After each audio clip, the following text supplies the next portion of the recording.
I never imagined that something as ordinary as a shared wall could undo 5 years of loyalty. When I think back to how it started, I don't remember fireworks or reckless decisions.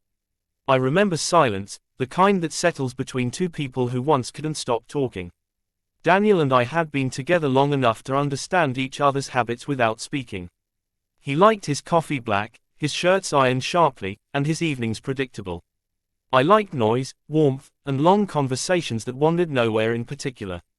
In the beginning, those differences felt complementary. Over time, they felt like distance. Daniel worked late more often than he admitted. Even when he was home, his attention hovered somewhere else, emails glowing against his glasses, short replies replacing real conversation.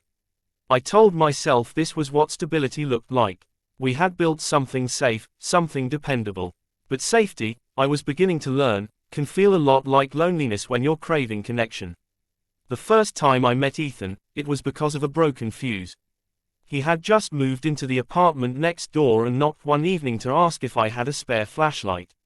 His smile was apologetic, almost shy, as if he hated the inconvenience. I remember noticing how carefully he listened when I spoke, how his eyes didn't drift to his phone or the hallway behind me.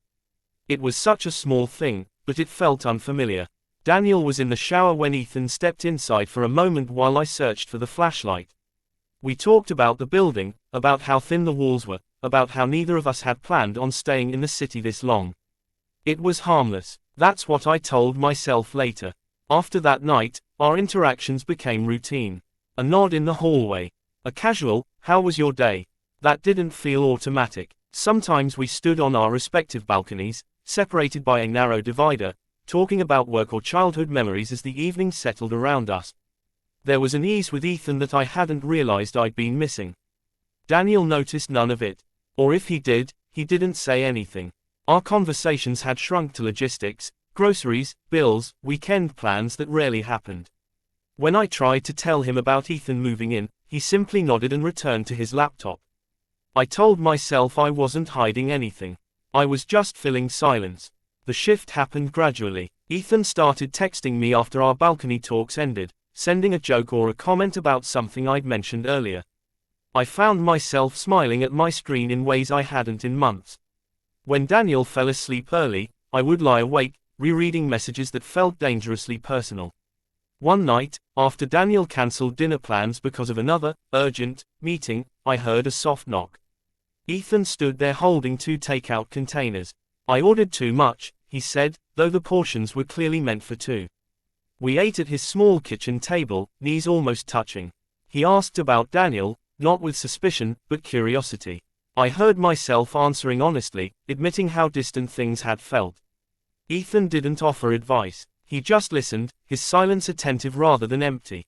When I stood to leave, there was a pause neither of us seemed prepared for. The air felt charged, heavy with everything unspoken.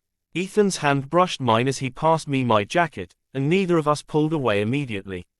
I should have. Instead, I looked at him, really looked at him, and saw the reflection of something I hadn't seen in a long time, desire mixed with understanding. It wasn't only attraction. It was the intoxicating feeling of being chosen in that moment. The kiss wasn't rushed. It was hesitant, almost questioning, as if we were both waiting for the other to remember the lines we weren't supposed to cross. My heart pounded, not from passion alone but from the sharp awareness of what I was risking. For a second, I thought about Daniel, about the life we had built, the years invested, the promises spoken casually but sincerely. Guilt flickered through me, bright and uncomfortable. But I didn't step back. When I finally returned to my apartment, Daniel was asleep on the couch, the television casting a dull blue glow across his face. He looked peaceful, unaware. I stood there longer than necessary, studying him as if searching for a reason to confess immediately. Instead, I covered him with a blanket and went to bed. Lying in the dark, I told myself it had been a mistake, a moment born from neglect and loneliness. Yet beneath the guilt was something far more dangerous, anticipation. Because the wall between Ethan and me was thin. And now that we had crossed it once, I wasn't sure I wanted to rebuild it.